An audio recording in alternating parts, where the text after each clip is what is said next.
Hello and welcome. You're viewing the Citizens Journalist podcast, Mesa County Compass, that brings you the news that you can use from a different point of view. I'm Ruth. I'm Lisa. And together we are Mesa County Compass. Our goal is to create an informed, current, active citizenry armed with the facts. We will be covering what's new to you, what it means to you, what you can do about it, and provide you access to the decision makers when we can.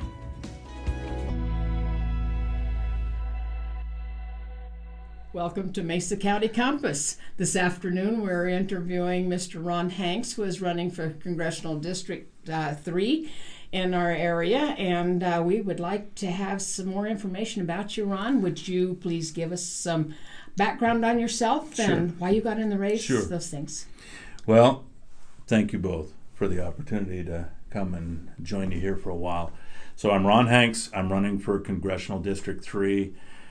I'm a 32-year military vet. I served active duty and reserve, enlisted and commissioned. I was primarily military intelligence, did some time in civil engineering squadron, and we did base recovery after attack. That was my opportunity to get my boots dirty. And then when 9/11 hit, the Air Force became more expeditionary, and that meant we deployed a lot. And I spent time in Iraq as we started to set up jet aircraft cargo operations. So we were bringing in the C-17s to support the Army and Air Force missions there. So that's my background. I did 2 years in the State House as representative, and then ran for U.S. Senate in 2022 and had a good, solid effort on that. Right. Went through assembly and only assembly, and that's what I'm doing this cycle as well, running for CD3, is I will not petition on. Every other candidate in this race is petitioning on. And for me, grassroots matters. And it's a do or die situation for me at State Assembly, and I believe that's the way it should be. Mm-hmm. So that's the reason, that's the process, that's who I am. The reason I'm doing this is because Lauren Boebert shifted from CD3 to CD4, and I instantly started getting phone calls, and they said, "Hanks, you won CD3 when you ran for U.S. Senate. Would you please consider running and taking her place? This needs to remain a conservative House district now more than ever, especially after Ken Buck has done what he has done in this last week, and that is not just decide not to run again, but to leave early. He's leaving a razor-thin majority in the U.S. House of Representatives. Yes. And it isn't for health reasons. If it were for health reasons, I'd, say a prayer and bless him and understand. It's purely political motives, and it's wrong, and it is inappropriate now. And now the Republican majority in the House is in a real bind. Mm-hmm. And so the reason I'm doing this now, and Ken Buck just basically amplified the example, in my opinion. But Donald Trump can win this election in 2024. I firmly believe he won in 2020. And I think he surprised him in 2016. He even won Pueblo County in 2016. He didn't win it in 2020 because I think they kind of got everything back under their thumb again. But and by that I mean the fraud, the algorithmic anomalies, and so forth. But Donald Trump can win this race in spite of the problems we have with our election process right now. And all I want to do is support the Trump agenda to start the wall again down on the southern border. And we've got to secure the border. We've got to stop the immigration. We've got to root out the 11 to 20 million illegal immigrants that are here. And this is where my military intel background comes in. We have let Hamas, Hezbollah, and Al-Qaeda, and People's Liberation Army Special Forces into this country by the thousands. And now they were already here. There were already Hamas, Hezbollah, but now these are new active reinforcements. And Joe Biden and his corrupt government has set us up for, I would say, Civil War and 9/11 type events at the same time. And I think that's by design. Because as I've said repeatedly for years, I think Joe Biden is a fraudulently installed agent of a foreign power, and he's guilty of treason. And I define treason by providing aid and comfort to the enemy. When you're bringing people over in the dead of night, and we've just heard recently that he flew in as many as 320,000 of them from the other side of the border into here, scatters them on unmarked buses, which I have seen, by the way, a lot of unmarked buses in my travels around Colorado, and I've been asking people in the district, what are you seeing? And they're saying, yeah, I have noticed some anomalies here. So it's here in Colorado, it's in Denver, and they're asking cities and counties to take in illegal immigrants. They are. So Joe Biden is doing this deliberately, and it is treasonous, and it is dangerous, and he's setting us up for failure. So Trump can win it because Joe Biden is exactly who he is and so demonstrably awful. So I want to help Trump. And my background of already having served in Congress or in the State House,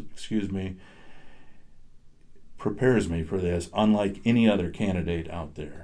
I've been a Republican all my life. My views have not changed over the years. Border has always been a concern. Now it's an emergency. So it is indeed. I might briefly add, if I may, that I spent time working in the energy field as well, and we had American energy independence. We did. And we need to gain that back. We need to get the fracking teams out there again. And there's been a lot of layoffs, and we've lost a lot of energy experience. You would pull back the pipeline again? Yeah, absolutely. The Keystone Pipeline that Joe Biden killed on day one, absolutely. Everybody benefits from that. Canada would benefit, America would benefit, and that's what we need to be thinking about here. And so you're not worried about the green agenda and climate change and that sort of thing? No. Another thing that I believe President Trump needs to do on the second term is, just as he did with the Paris Accords, the climate accords, is cancel them. And I think he needs to redline the monument in Dolores and some of these land grabs, the 30 by 30 agenda. This is all just a taking of property rights and water rights from the American people. And this is an issue that needs to come to the forefront. And I do believe President Trump would do that. And if he doesn't do it on day one, I will certainly remind him on day two that we have some concerns out here in Colorado. Right. Well, Colorado seems to be a little bit pivotal. Wow, lost that one. Pivotal. Thank you. In that particular vein, with the Dolores River. Well, with that and with energy, both, because they're so important to us, and we're important to the nation. Yeah, and the mining, and yes, America had very efficient coal plants, and they're clean coal. Very clean, very efficient, very clean, and they were shutting them down, tearing them down. Guess who's buying them? China's buying them. We were shipping them over there, and they're standing them up. And now there's a lot of lies about how green China is. Justin Trudeau up there in Canada says, oh, they're great, they're doing wonderful things. It's a lie. And it doesn't, if the green agenda were really anything other than a political power play by the globalists and the communist Chinese, that would be exposed and a bigger issue. Because if you believe, and I do not, but if you believe that carbon in the atmosphere is a problem, tell me then why you can tear down an efficient power plant here, put it up in China, and somehow that's reducing the carbon worldwide. It's not. It's a lie. And they have made trillions of dollars off of this. It is a money laundering scheme, just like Ukraine is, and the Russia war and the proxy wars that we are enduring right now. And that's, President Trump had a pretty successful first term in spite of the sandbagging Republican Congress that Paul Ryan Oversaw. He oversaw it and managed it. I think he will be very effective in the second term. I want to help him with that, and that's the reason I'm running. I was asked to run, and this seat needs to stay conservative. I'm at least as conservative as Lauren Boebert, and we're in an interesting position in Colorado right now that all of the incumbent Republicans are gone, and so we have a potential to get a conservative in CD3. In CD4, don't know who it'll be, but there's more than one good conservative out there. CD5, I know Dave Williams very well, and he's a conservative and a smart man. Helped me work through my term in the State House. He would be a tremendous support for Donald Trump. So that's 3 right there, and then you've got a potential in CD8. To get a conservative. Wouldn't it be nice to have Colorado change the entire agenda and the kind of just the overall outlook of the Republican Party? And it would be a great model to show the rest of the country. And I think the rest of the country is coming that way as well. But Colorado is going to have all new representation here. Colorado will need a strong GOP again, and right now it's struggling. I can't say that it's strong at any point. So we do need good conservative people. Well, you see such a little, turnout, like at our precinct caucuses. It's small. I think people feel like it doesn't matter what they think or what they do, and so they don't do anything. So how do you think you being elected, or how can you energize and unify the Republican Party? Yeah. Well, I don't know if I'm anybody's cheerleader. I'm a national security expert, and I think we live better when we feel safer, when energy is affordable, when manufacturing provides good employment over here. And that's how we make people kind of come together here. I mean, this fractured society that we have right now is by design. I'm sure you've read articles on the Cloward-Pivens psychological experiment in the 1960s as 2 psychologists. And does that sound familiar to you? It's an overload, basically, of stress overloads on people that ultimately then create an issue, and then government has used this to, Uncle Sam, Uncle Sugar will come in and solve the problem. Right. But meanwhile, we're getting on each other's nerves, and I'm talking right now, right and left, but it certainly happens within the Republican Party as well. And I think nothing unifies like success. President Trump can have a tremendous second term, but he needs a Congress that does not sandbag him. Let's get in there and let's support his drain the swamp agenda. And as I mentioned, I would certainly support that, and I would also work on auditing the Fed. The Federal Reserve is a rogue agency that, think about the federal deficit that we have right now. This is a government that audits itself, and we saw this in our elections here in Colorado. Oh, everything's golden, it's perfect, and that's because they don't let the people look at them, and you don't do hand counts and so forth. But a government that audits itself and is willing to admit to $34 trillion of debt, I'm pretty convinced is lying to you, giving you the best number they possibly can, and it's probably double that. And then if you consider unfunded liabilities, we're up in the $150, $200 trillion debt range. And I ran for Congress in 2010 while I was a reserve guy. I was stationed out in California, if you remember the climate and what was going on, Obama was driving Obamacare down our throats. Yes. And I was convinced, I was working in Nevada at the time. I was assigned in California working in Nevada, and I had to commute to the base. Short side story here. It was a base where we were controlling all of the military drones in Iraq and Afghanistan. And it was a long drive up to it. And listened to Rush Limbaugh in the morning. I miss that man. And Mark Levin on the way back. And just convinced we couldn't afford Obamacare. And we were only at 10 or 12 trillion dollars of debt at that point, which seemed completely unaffordable. Right. Now we're at 35 that they're willing to admit.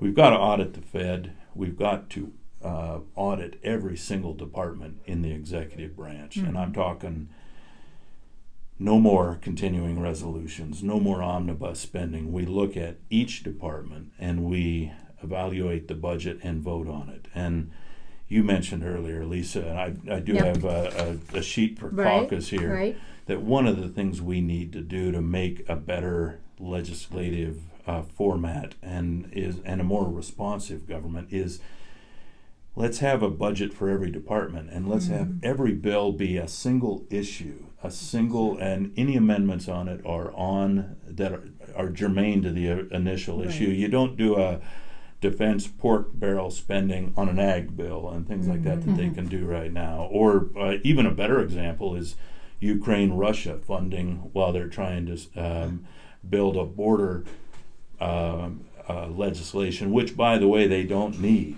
Joe Biden needs absolutely zero legislation to control that border. Right. It's a total fraud that he's doing that. But then Joe Biden is an installed agent of a foreign power. So, and I will say that now and forever. And if the police state comes and arrests me for it, I'm not changing my tune. But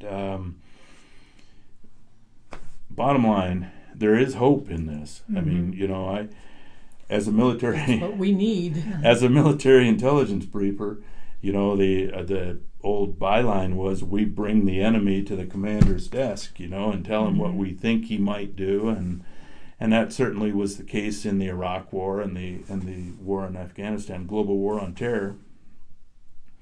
But there is hope. I mean, I start with the worst case scenario and come back. Trump can win this. Let's get him a Congress that will work with him. I'm ready to go on day one. I've had legislative experience. I know what the issues are. I know who I will align with in the Congress, and we can move forward and live happily ever after. Let's get the federal government down to about a third of its operational size right now. Right. And we don't even know what it's doing right now. I mean, it has so many little departments and offices and sub-agencies. That's the fourth branch of government. All of the administrative agencies, the EPA, they make regulations, and who elected them? Nobody. Right. Yeah, so that is admirable, all those things. What do you feel is your biggest obstacle to winning this election? I hadn't thought of that. I am just marching, I'm here. It's kind of it's the biblical quote, who shall I send? Here I am, send me. My kids are grown. I can devote my next 4 years, 6 years of my life to this. And if it comes to pass, then I will do exactly that. If it does not, then so be it. But I have stepped forward. As I mentioned earlier, I guess we were off camera at the time, but I didn't expect to be running again. But when Boebert shifted, I got the calls. And remember, Donald Trump doesn't have to be in this fight right now. He won it in 2020. Everything that happened, he could have walked away and said, I'm done. I wouldn't have blamed him a bit. No. And, these are his golden years. He's got a lot of money and a lot of gold. He can enjoy these. And instead, he's fighting for us. And the people that called me are in the trenches right now. And how can I say no to that? It's like deserting my post, you know, and I spent too much time in the military to do that. So that's why I'm here. And if the people send me, I will serve, and then I want to come home. I have told people, and consultants out there will say, never limit yourself to how many terms you're going to run, and I don't want to serve more than 3 terms, you know, and I can convince myself fairly quickly that I should only do 2 terms, you know, and I know exactly what I'm getting into because I did it in Denver with the junior varsity team up there, you know, of socialists and Democrats that called me racist and seditionist and all this other. I know exactly what I'm getting into, but that's part of why I'm doing this is because I'm ready to go on day one. I don't have to figure out what my issues are. I've already fought for the Second Amendment, for election integrity.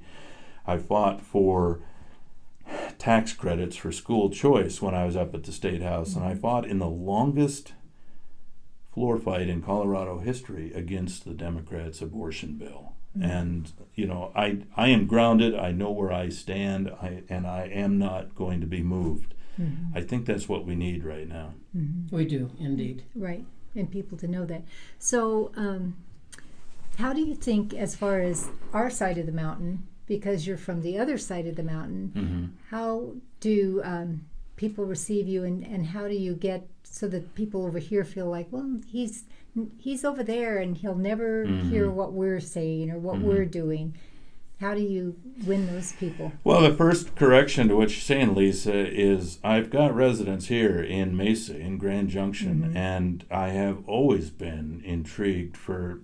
I didn't get out of the service until the end of 2017, but I bought land here in 2007, and my goal of this was at some point I might retire from the service. I did 32 years. I thought I might do about 5 more, but my shoulders gave out on me, so I had to retire. I wouldn't say it's early, but I retired more. I just wanted to see the American West from the center of it all was my goal as I'm in the war on terror. You know, I'm originally lived in Idaho, Washington State. My dad's in the timber industry, and so he followed the timber industry and ended up down in the redwoods of California for a period of time too as a kid. It's a big district. I've always liked dinosaur in that area up there in Moffat County, and when I was a kid I loved paleontology, so I mean this area draws me and has. So I bought over on the other side of the divide, but of course this district touches 2 corners and almost touches the southeast corner. It's about 50 miles away. It's huge. It's huge. The water issues are wide and varied. You know, we've got water going both directions and south, and it's so my message has been constant for as long as I've been interested or trying to make a difference in the political sphere. And I'm imminently available, and you know, people can. I appreciate the input from people. So whether or not they think I understand the issues, that's certainly up to them. I don't know if we were on camera when I made the point that I won CD3 when I ran for U.S. Senate. So obviously there's some political alignment there already, and of course that's a statewide race, and I learned a great deal about the entire state. That's a useful position to be in running for CD3. And I would say one more time, Lisa, I am ready to go on day one, and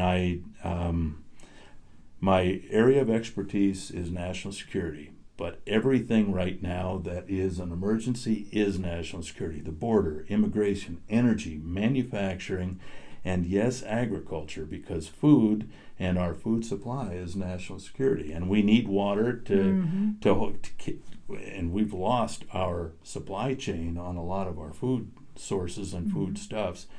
This is a big deal, and these are the things that we need to bring to President Trump's attention if he doesn't address them immediately. That's my job. And we have issues with being bought up by a lot of out of country, if you will, concerns Yes. that our water's going away, our land is going away, our agricultural resources are dwindling. We need someone to fight for those. Yeah. And I am willing to listen to ag experts. I mean, I mentioned earlier I worked in the animal feed industry when I was a kid. It does not apply to everything that's going on in Colorado, not by a long shot. And the water issues are complex. I will need input and subject matter experts on those issues. I know some experts for you. Yeah. I will talk to them. She would, yeah.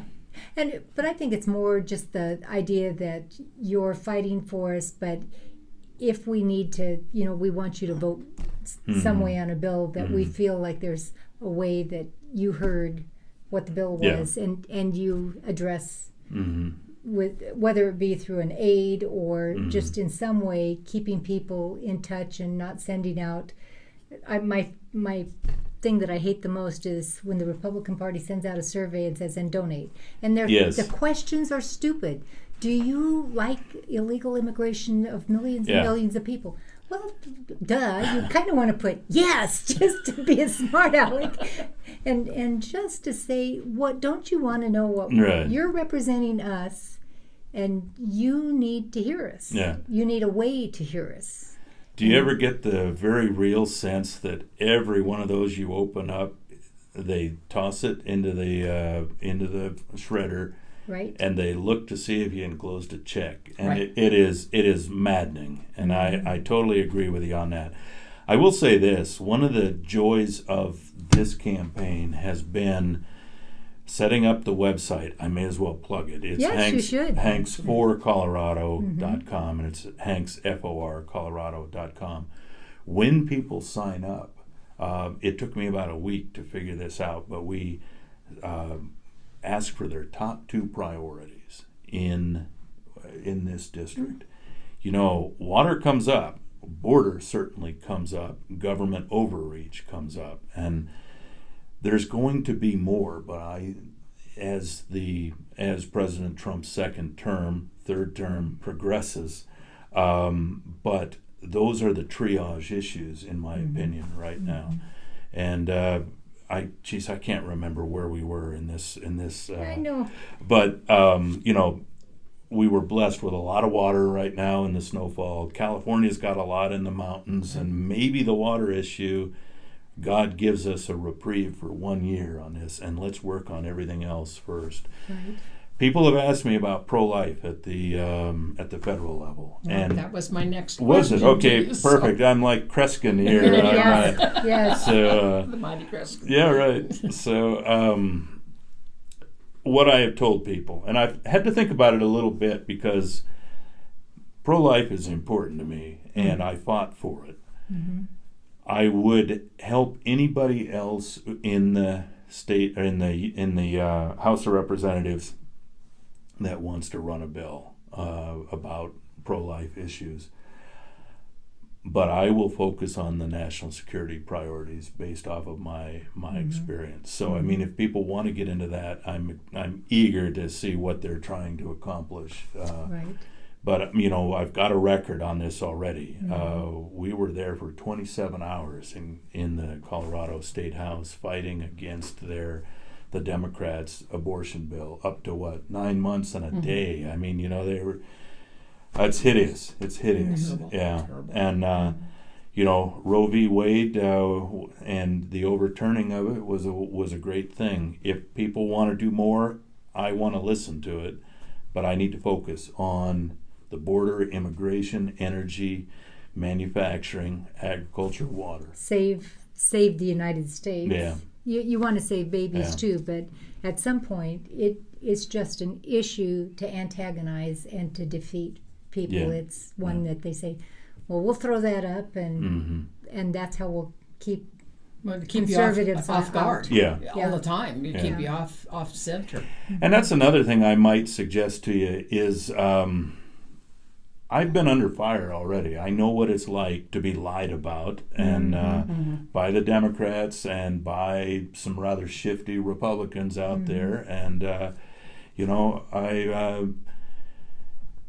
I've handled myself pretty well in that Got regard. pretty thick skin. Yeah, I do, and I'll push back on it. You know, if I catch wind that people are lying about me, I'll push, and and let's have a discourse on this.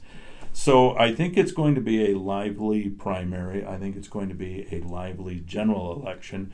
But in the end, this is a conservative district. It's R plus 7 or R plus 9, depending upon who you talk to. And I do think that Providence will allow that Trump will win. Shouldn't this be a conservative district like the current incumbent who has moved represented it? And I believe I am the only conservative in this race. There's one or two guys in the race I'm friendly with. Some of them I never see. Some of them, but the fact remains, I'm the most conservative out of it, and I do believe that's what the nation needs right now, and CD3 needs that. Colorado needs it. So I'm going to just Yes, ask you. ma'am. This is just what you think are your best characteristics as a person that is, and it's hard to say this is what's good about me, but characteristics that lead, it's important that you have the knowledge. I mean, that's obviously that you're knowledgeable, that you have experience, but what characteristics do you think are important for a leader, and how do you think you demonstrate those?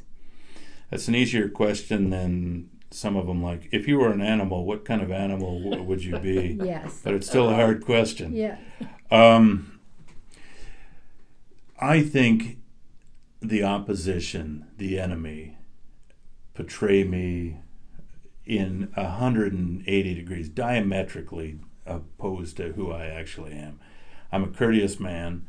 I have a live and let live attitude towards people. I'm generous to people regardless of where they are on the political spectrum or their lifestyle spectrum.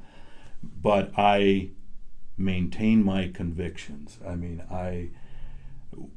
with malice towards none and charity towards all, as Abe Lincoln said. That's the way I believe I have run my life, not because I memorized the quote and decided that's how it was. I just feel like that's how I'm predisposed. And I think I appreciate strong leadership. I will support strong leadership. I will voice my opinions and my beliefs and what I know to be right.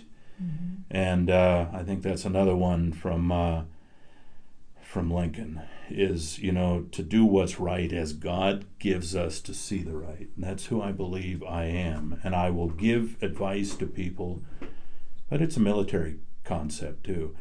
And if they go a different direction and it is a lawful process, I will follow that leadership. And I'm in this instance, I'm talking President Trump. One of the things that's come up, Lisa, maybe this is getting too in the weeds, but allow me just a moment here. People have talked about tariffs, and they said, do you believe in Trump is suggesting that we should impose massive tariffs on? Fundamentally, no, I don't believe in tariffs. But I do believe in the President of the United States having a negotiating style of his own and getting what may come of it and not interfering in that process while he's still in the negotiation phase. And so if that were to come to pass, I would certainly be offering that this does not look like a free market capitalist system. But if it's getting operating room to maneuver and operating room, I'd let that go. I mean, I would let him negotiate and then see what he's done at the end. So I hope that answered to some degree. You know your hill you want to die on. Right. Yeah, I guess that's accurate too. And what I see or hear is someone that is strong.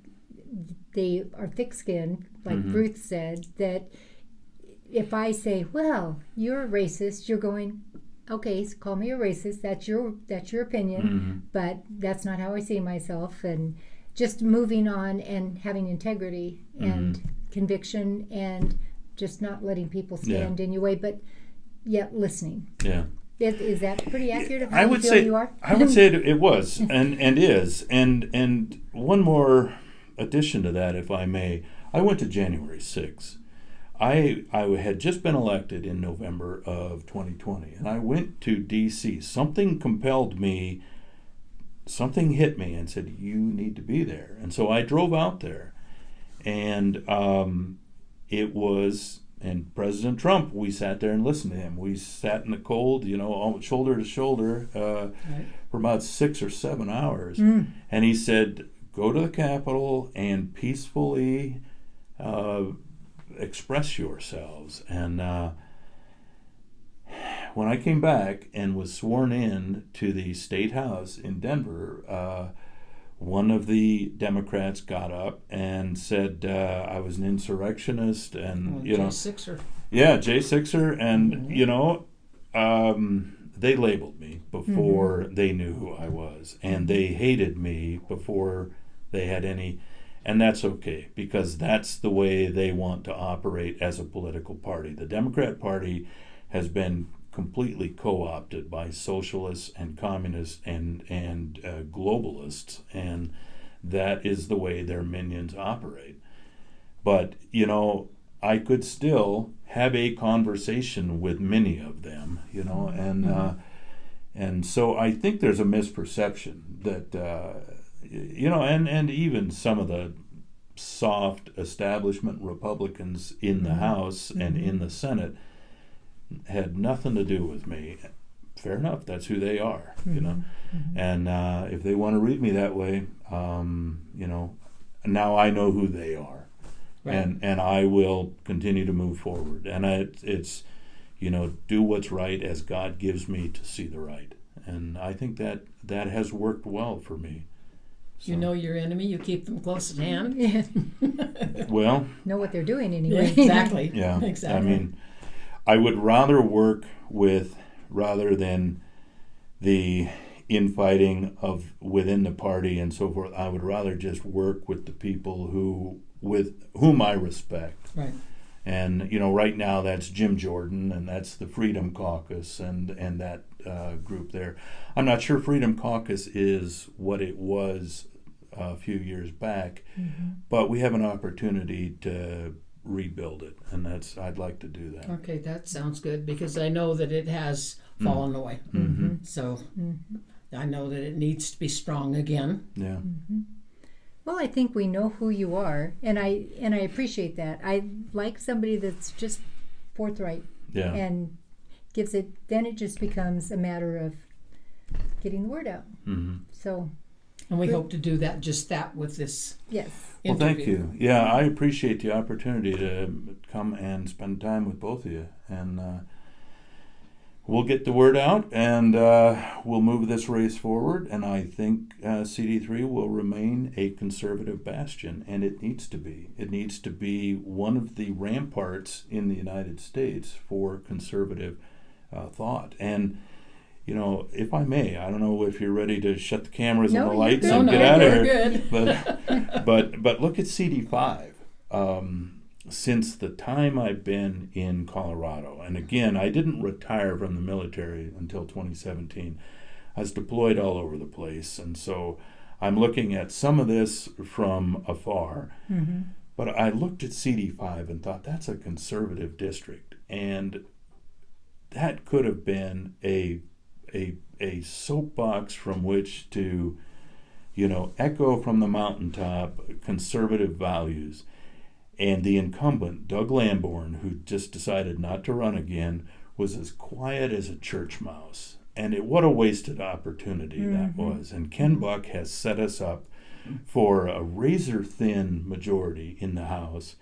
And we knew he was going to end. He wasn't running for re-election, but it wasn't a health issue. Why couldn't you stay and fight the fight? And that's all I want to do. This is an extension of military service to me. And it isn't that I love politics. It isn't that I like fighting with people or having the lies spread about me by people who are conniving and opportunistic. This is military service, and I just want to move things forward and come home. That's where I'm at. So That sounds great. Well, you've been listening to Mesa County Compass. This is the truth as we see it, the facts as we know them. You decide. thank you very much once again. Thank you. Perfect. See, that is good. I think the second time around.